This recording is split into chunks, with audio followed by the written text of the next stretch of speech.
Welcome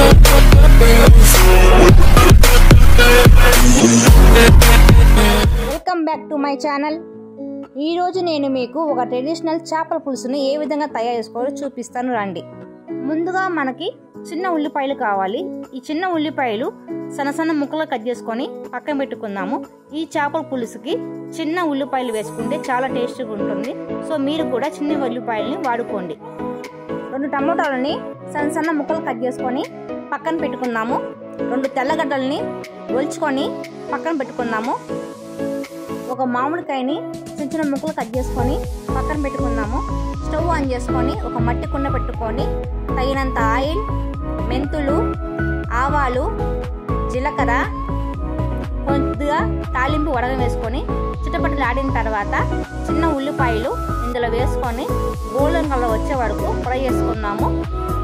ముందుగా మనం ఒలిచిపెట్టుకున్న 4 తెల్లగడ్డల్ని ఇందులో వేసుకోవాలి.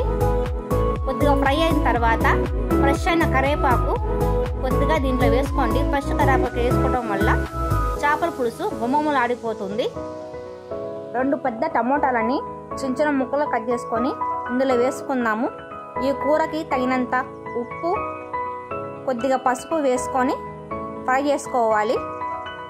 ఈ చేపల పులుసుకి మరింత టేస్ట్ని ఇచ్చేది ఇంట్లో కారము. ఇంట్లో మనము మసాలా కారం పట్టించుకుంటున్నా అది 1 కప్పు వేసుకోవాలి. కొద్దిగా రెడ్ చిల్లీ పౌడర్ వేసుకొని ఈ పచ్చి వాసన పోయేంత వరకు కొద్దిగా ఫ్రై చేసుకొని ఒక పెద్ద నిమ్మకాయ సైజంత చింతపండు తీసుకొని దాన్ని బాగా గుజ్జు తీసి ఇందులో వేసుకోవాలి. ఈ స్టేజ్లోనే మీరు ఉప్పు కారం కరెక్ట్గా ఉందో లేదో సరి చూసుకొని కావాలంటే ఇప్పుడే వేసుకోండి. ఈ చేపల పులుసు బాగా మరిగిన తర్వాత ముందుగా కట్ చేసి పెట్టుకున్న మామిడికాయ ముక్కలు ఇందులో వేసుకోవాలి. మామిడి ముక్కలు ఉడికిన తర్వాత ముందుగా మనం శుభ్రం చేసి పెట్టుకున్న చేప ముక్కలు ఇందులో వేసుకోవాలి.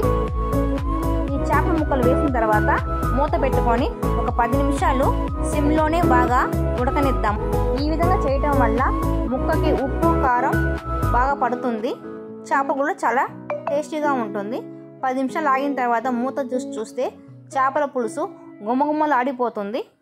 చేపల పులుసు మనం మట్టి కుండలో చేయటం వల్ల 2 రోజులైనా సరే చెడిపోకుండా చాలా అంటే చాలా టేస్ట్గా ఉంటుంది. సో లాస్ట్గా మనము కొత్తిమీరతో గార్నిష్ చేసుకొని వేడివేడి అన్నంలో కానీ దోశ, ఇడ్లీలో కానీ తింటుంటే చాలా అంటే చాలా బాగుంటుంది. మీరు కూడా ఒకసారి ట్రై చేసి ఎలా ఉందో నాకు కామెంట్లో చెప్పండి. ఈ వీడియో కానీ మీకు నచ్చినట్లయితే ఒక లైక్ చేయండి, షేర్ చేయండి. Please subscribe to my channel.